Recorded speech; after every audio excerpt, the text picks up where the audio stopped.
देखो आज पढ़ेंगे अपन ने पढ़ा था सबसे पहले उसने दक्षिण भारत के इतिहास में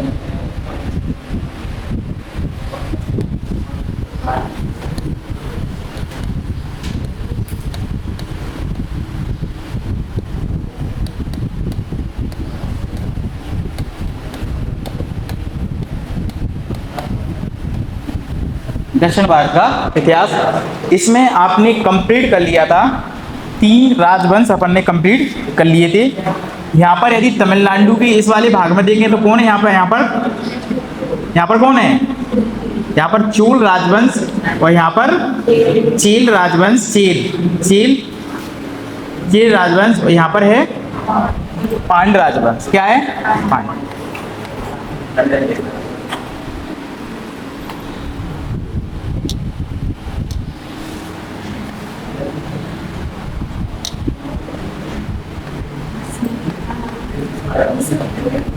यहाँ पर चोल राजवंश, यहाँ पर एक राजवंश था, इसका नाम क्या था? बताते चलो थोड़ा सा, इसका क्या था? चेल राजवंश। ठीक है। इसके बाद में यहाँ पर कौन थी? इस वाले इलाके में रहती थी पांड्य।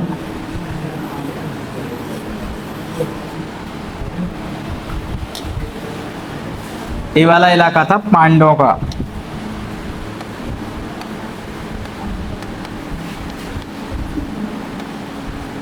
पांड्य राजवंश। ठीक है, पढ़ लिया था ना? बस इनके बारे में आज पढ़ना नहीं है, थोड़ा सा आप बस इतना बता दीजिए मुझे, इनकी राजधानी कहाँ थी?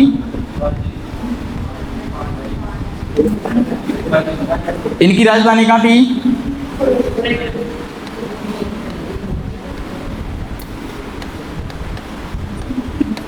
उरैयूर। क्या थी? कहानी दे रहा?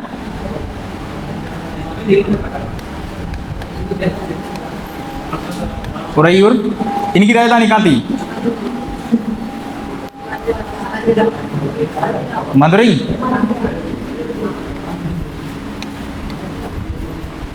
इनकी राजधानी कहाँ थी? मदुरई। ठीक है, इनके बारे में आपने बढ़िया से पढ़ लिया।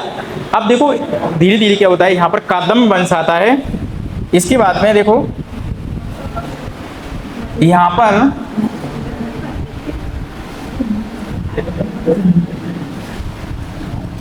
इस वाले क्षेत्र में एक राजवंश का उत्थान होता है कण्व वंश के बाद में। किस वंश के बाद में? कण्व वंश के बाद में एक राजवंश का उत्थान होता है, जिसे अपन बोलते हैं सातवाहन, जिसे मैंने पढ़ा दिया। इसे क्या बोलते हैं? सातवाहन। आवाज मत करो।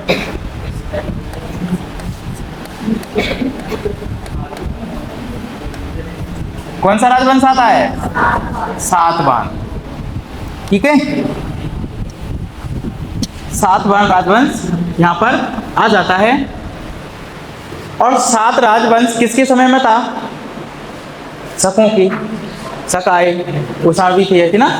लेकिन इन 7 राजवंशों की शक्ति क्षीण होती चली गई। इसके बाद में इनके ही सामंत माने जाते हैं वाकाटक। इनके ही सामंत कौन थे? वाकाटक। इनके ही कौन? सामंत।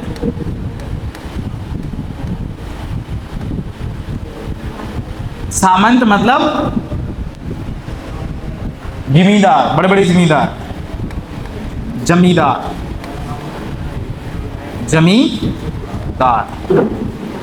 ठीक है। और इन्हीं में से कौन थे? इन्हीं सामंत थे वाकाटक।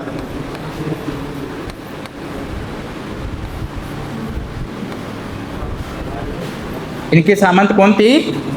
वाकाटक। वाकाटक कौन थे? सामंत थे इनके, और भी थे, ऐसा नहीं है।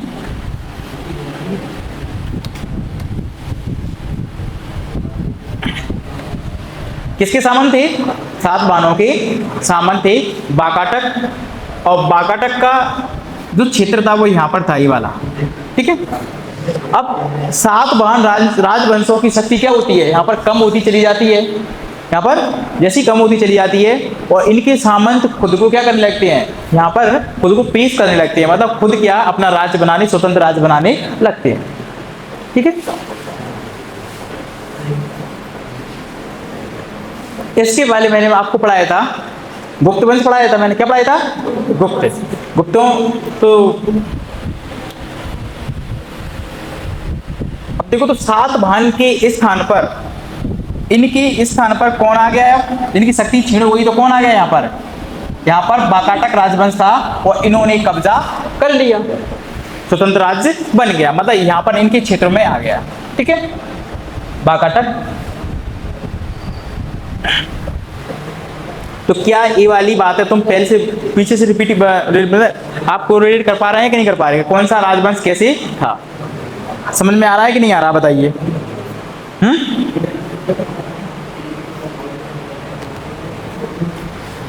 अब देखेंगे यहां पर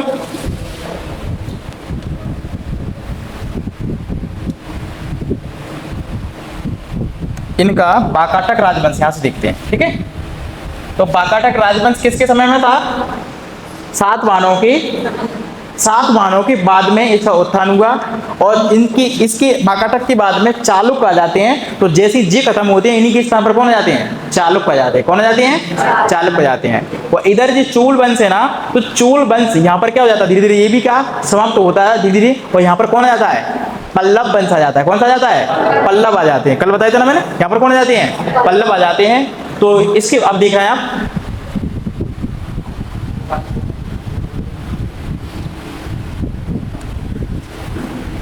इस वंश का संस्थापक था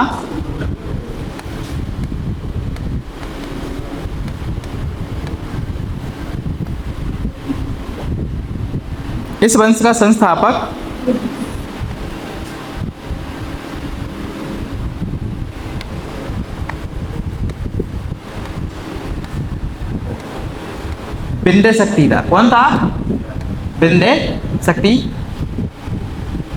अब देखो, सातवाहन के बाद ये राजवंश चलता रहा कब तक? गुप्तों तक। कब तक? तो यहाँ पर सातवाहन के बाद में मैंने क्या पढ़ाया था आपको? देखो यहाँ आप यदि पीछे देखेंगे, सातवाहन राजवंश के बाद में मैंने पढ़ाया था तुम्हें हिंदी यूनानी के बाद में शक, और शकों के बाद में पहलव के बाद में कुषाण, और कुषाण के बाद में गुप्त। तो इनका सातवाहनों के जस्ट बाद में कौन आ गए थे? सामंत, वाकाटक आ गए थे। कौन राजा आ गए थे? वाकाटक राजवंश। वाकाटक राजवंश आया, इसके संस्थापक कौन हुए? बिंदे शक्ति। ठीक है, बिंदे शक्ति इसके क्या हुए? संस्थापक हुए। इसका उत्तराधिकारी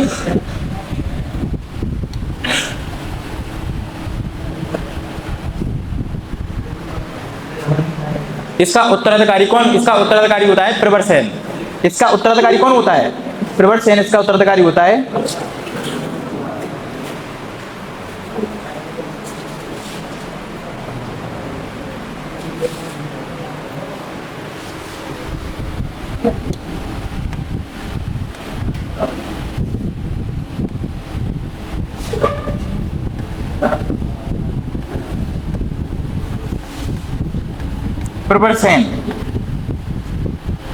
प्रवरसेन क्या होता है?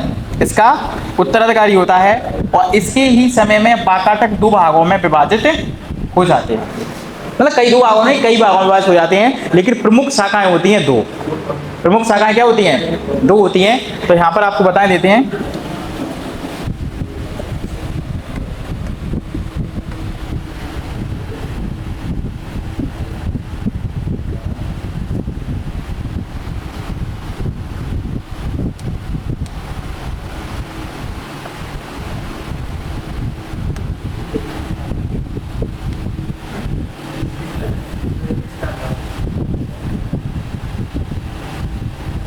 प्रवरसेन अपने राज्य की सुविधा के लिए इसको कई भागों में विभाजित कर देता है, लेकिन प्रमुख शाखाएं कितनी होती हैं? एक से दो प्रमुख शाखाएं होती हैं। और दो प्रमुख शाखाओं में देखना, एक शाखा के अध्यक्ष, मतलब एक शाखा किसके पक्ष में जाती है?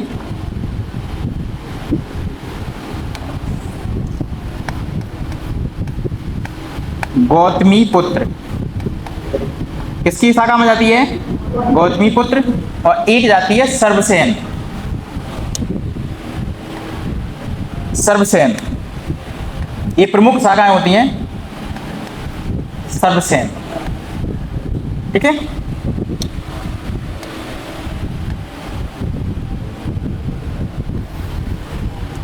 तो ये प्रमुख शाखाएं उस समय बनती हैं इनों की, वाकाटक राजवंशों की। तो यहाँ पर सबसे पहले क्या है, उसने स्थापना करी, विंध्य शक्ति ने इसकी स्थापना करी, और इसके बाद में इसका प्रवरसेन आता है। प्रवरसेन अपनी इसका राज्य मतलब शक्ति, ये राजा था, इसके बाद में इसने अपनी राज्य की सुरक्षा या उसके अलग अलग प्रांतों में इनको बसा दिया अपनी उत्तराधिकारियों को, और इसे अलग अलग भागों में बांट दिया। फिर इसके बाद में क्या होता है, ये अपने आप को स्वतंत्र घोषणा कर लेता है। क्या कर लेता है, खुद को स्वतंत्र कर लेता है। लेकिन इसका यहाँ पर गौतमी पुत्र होता है, तो इसी का एक उत्तराधिकारी आता है जिसका नाम होता है रुद्रसेन। क्या नाम होता है, रुद्रसेन प्रथम। तो आप देखना,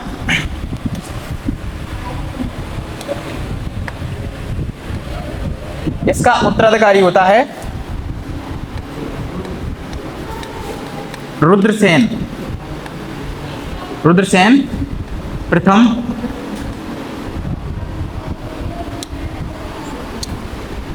इसका उत्तराधिकारी कौन होता है, रुद्रसेन प्रथम। रुद्रसेन के बाद में उसका पुत्र, इसका पुत्र उत्तराधिकारी बनता है, इसे पृथ्वीसेन प्रथम बोलते हैं। क्या बोलते हैं, पृथ्वीसेन प्रथम।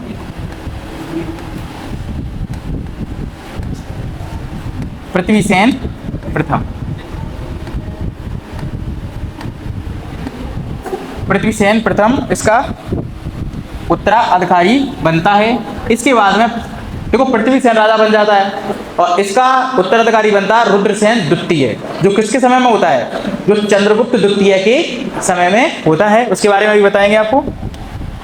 तो इसका उत्तराधिकारी आता है इसका पुत्र। इसकी पृथ्वीसेन द्वितीय की जब प्रथम की हत्या हो जाती है, तो इसका उत्तराधिकारी, इसका उत्तराधिकारी जिसका नाम होता है रुद्रसेन, रुद्रसेन द्वितीय कौन बन जाता है, राजा बन जाता है। रुद्रसेन द्वितीय क्या बन जाता है, राजा बन जाता है। अब देखो रुद्रसेन प्रथम और पृथ्वीसेन प्रथम, रुद्रसेन द्वितीय, तो क्या है, इनकी मित्रता पूर्वक कहानी चल रही थी गुप्तों से। किससे चल रही थी, गुप्तों से चल रही थी। तो यहाँ पर रुद्रसेन, ये रुद्रसेन जो राजा बन जाता है, किसका पुत्र था, ये पृथ्वीसेन का पुत्र था। यहाँ पर देखो ये किसके समय में, आप यहाँ पर देखो, यहाँ पर एक राजवंश बताता हूँ आपको, गुप्त। यदि यहाँ पर देखेंगे गुप्त वंश, तो इसी समय में क्या चल रहा था, गुप्त वंश भी चल रहा था। तो किसके समय में जी, कुषाणों के बाद में कौन आ जाता है, गुप्त आ जाते हैं। और गुप्त किसके सामंत होते हैं, कुषाणों के। ठीक है, गुप्त किसके सामंत होते हैं, कुषाणों के। तो गुप्त राजवंश का संस्थापक कौन होता है, श्रीगुप्त। कौन होता है, श्रीगुप्त इस वंश का क्या होता है, संस्थापक होता है।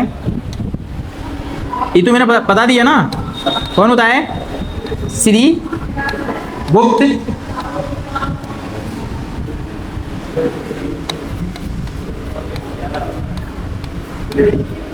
श्रीगुप्त इस वंश का क्या होता है, संस्थापक होता है। और श्रीगुप्त के बाद में श्रीगुप्त कौन होता है, एक सामंत होता है। कैसी स्थिति में होता है, एक सामंत की स्थिति में होता है ये भी। इसके बाद में उसका पुत्र, इसका उत्तराधिकारी आता है, जिसका नाम क्या होता है, घटोत्कच। क्या होता है, इसका नाम, इसका उत्तराधिकारी होता है घटोत्कच। घटोत्कच आ जाता है, घटोत्कच इसका उत्तराधिकारी। ये भी किसकी स्थिति में होता है, सामंत की स्थिति में होता है, क्योंकि इन दोनों ने किसकी उपाधि धारण की थी, महाराज की उपाधि धारण। कैसे की थी, महाराज की उपाधि धारण की थी। और इसके घटोत्कच के बाद में एक राजा बनता है, इसका उत्तराधिकारी आता कौन, चंद्रगुप्त प्रथम। कौन आता है, चंद्रगुप्त प्रथम। चंद्रगुप्त प्रथम राजा बनता है। और चंद्रगुप्त प्रथम क्या होता है, एक स्वतंत्र राजा होता है, जिसने किसकी उपाधि धारण की थी, महाराजा धीराज की उपाधि धारण की थी। ये प्रथम राजा, एक प्रथम स्वतंत्र राजा होता है गुप्त वंश का। और इसकी शादी किससे होती है, इसकी शादी किससे होती है, किससे होती है, कुमार देवी। इसकी शादी होती है कुमार देवी से।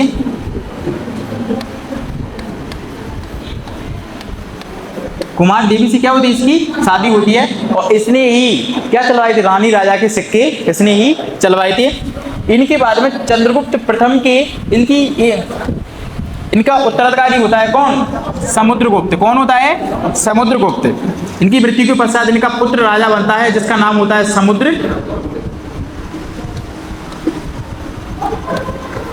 समुद्रगुप्त क्या बन जाता है, राजा बन जाता है। और इसने आर्यावर्त और दक्षिणावर्त के कितने आर्यावर्त के 9 राजाओं को और दक्षिणावर्त के कितने 12 राजाओं को क्या किया, तो आर्यावर्त के और दक्षिणावर्त के, आर्यावर्त मतलब उत्तर, दक्षिणावर्त मतलब दक्षिण, तो 9 शासक और 12 शासक को क्या किया था, पराजित किया था। इसलिए इसे भारत का क्या कहते हैं, नेपोलियन कहते हैं। इसलिए क्या कहते हैं, इसे भारत का नेपोलियन कहते हैं। देखो इसके बाद में इसने बहुत सारे काम किए थे, मैंने आपको उस दिन मैंने सब बता दिया था, लेकिन आज आप पढ़ेंगे किसके तौर पर, इसके तौर पर मैं बता रहा हूँ कि समझ में आ जाए, ठीक है। तो इसके बाद में देखो समुद्रगुप्त के बाद में उसका उत्तराधिकारी कौन, कितने उत्तराधिकारी, इसके बाद में इसका उत्तराधिकारी होता है कौन, रामगुप्त। कौन आ जाता है, रामगुप्त, ठीक है। रामगुप्त की शादी किससे हो जाती है, ध्रुव स्वामिनी से। इसकी शादी किससे होती है, ध्रुव स्वामिनी से। और ध्रुव स्वामिनी को पाने के लिए कौन आक्रमण करता है, शक। कौन करते हैं, शक।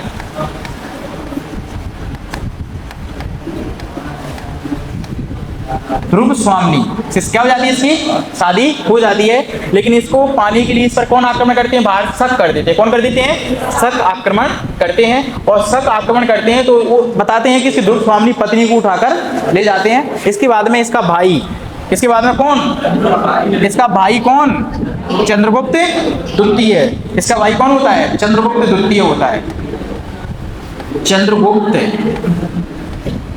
कौन आ जाएगा, द्वितीय, ठीक है। चंद्रगुप्त द्वितीय, चंद्रगुप्त द्वितीय किसका भाई होता है, कुमारगुप्त का भाई होता है। वह इसे ले लिया जाता है और वहां से शकों को क्या करता है, पराजित करता है। शकों को एकदम बाहर खड़े देता है, एकदम सपा एकदम निपटाई देता है, मतलब खत्म कर देता है। इसके बाद में क्या, रामगुप्त को आके क्या कर देता है, उसको भी ये खत्म कर देता है। किसको, रामगुप्त को भी मार देता है। और इसके बाद में किससे शादी कर लेता है, किससे शादी कर लेता है, ध्रुव स्वामिनी। अब ध्रुव स्वामिनी देखो यहाँ पर हैं, अब कहाँ जाएंगे, यहाँ आ जाएंगे। अब ध्रुव स्वामिनी स्थापित होकर कहाँ से, यहाँ से यहाँ स्थानांतरण हो गया। तो ध्रुव स्वामिनी ने किससे शादी किया, चंद्रगुप्त मौर्य ने किससे, ध्रुव स्वामिनी ने या चंद्रगुप्त द्वितीय ने किससे शादी कर ली, ध्रुव स्वामिनी से शादी कर ली। और इन्हीं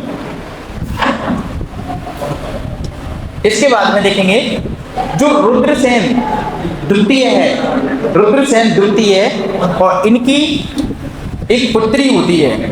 इनकी क्या होती है, पुत्री इनकी, और इनसे एक पुत्री होती है जिसका नाम क्या होता है, इनसे उत्पन्न एक पुत्री होती है जिसका नाम होता है प्रभावती।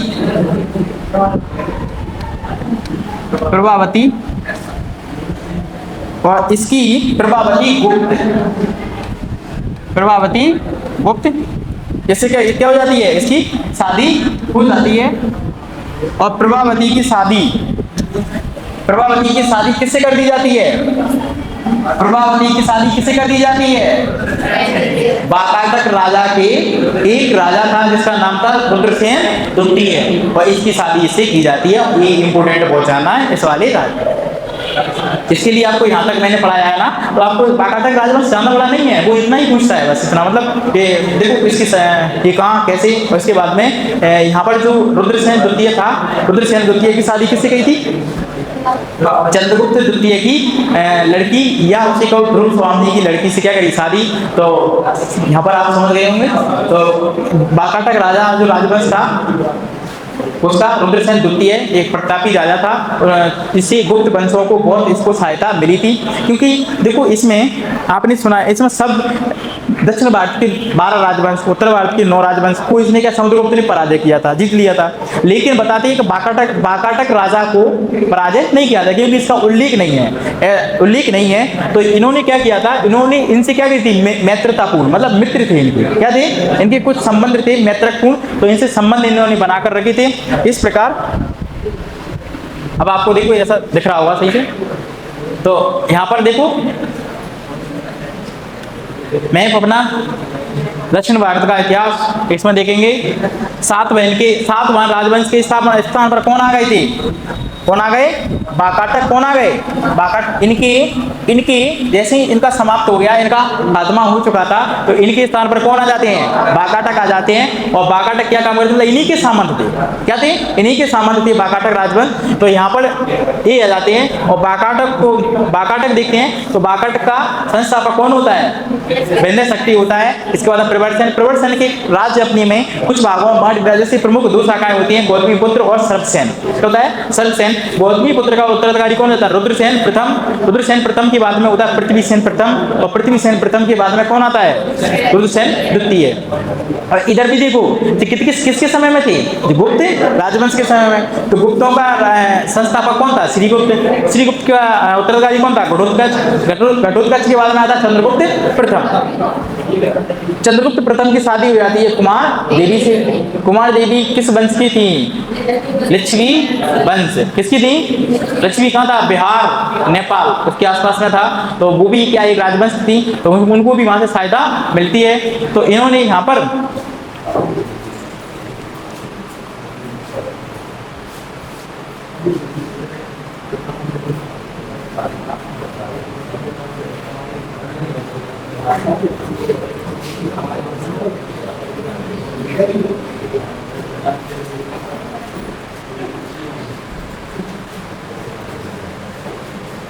बढ़िया है।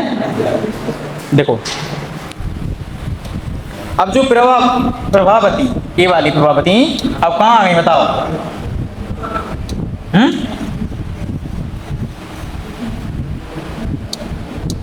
अब इसी कहाँ गई, इधर, किधर आ गई, इधर आ गई ना। अब आ गई इधर प्रभावती गुप्त की शादी किससे हो जाती है, रुद्रदामन द्वितीय से हो जाती है। तो जी अब इधर आ गए, ठीक है, याद रखना, इंपोर्टेंट है बहुत जाना। प्रभावती मतलब गुप्त साम्राज्य के संबंध आप देखेंगे, वैसे तो मैत्रता पूर्वक थे, लेकिन अब शादी भी किसकी, चंद्रगुप्त द्वितीय की लड़की से शादी किसकी हो जाती है, इसकी शादी यहाँ पर आ गई, उनकी शादी क्या हो गई, इनकी शादी हो जाती है, ठीक है। अब देखो इनके बाद में क्या होता है, यदि आप देखें तो इनके 2 पुत्र होते हैं, एक दिवाकर सेन, एक दामोदर सेन। एक दिवाकर सेन, एक दामोदर सेन। ये सभी याद नहीं करने, कतई याद नहीं करना है, थोड़ा सा याद करना, मैं बताऊंगा, एक बार आप समझ लो पहले। इनके कौन होता है, इनके पुत्र देखेंगे तो इनके 2 पुत्र होते हैं। इनके कौन, इनके 2 पुत्र होते हैं, जैसे कर लेते ऐसे और ऐसे इनके, ठीक है।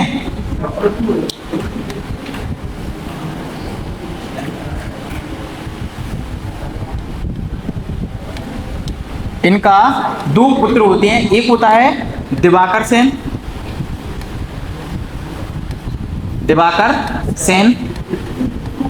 और दूसरा होता है दामोदर सेन। दूसरा होता है दामोदर सेन।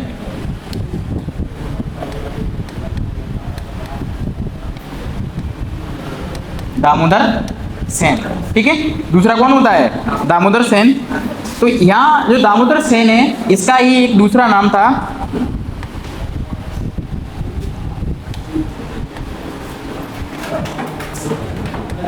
प्रवरसेन द्वितीय।